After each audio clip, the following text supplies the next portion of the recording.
Sandiso Paliso. He is a freelance journalist. And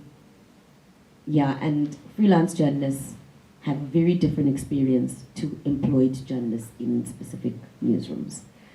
Because police, I don't think they are trained enough or they understand their roles or how to interact with journalists or media practitioners. So I think we need to have a movement around media funding in this country. Otherwise, the voices of the people that we report on would continue to be marginalized if we don't do anything about it. So I think it's going to be important that we do that, right? Whether we start having those conversations as journalists.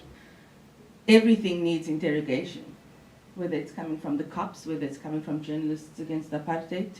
Whomever it's coming from, it needs interrogation. That's what we do as journalists. We don't have many of those journalists anymore. Many journalists are literally just pushing PR for politicians, for organizations and the likes.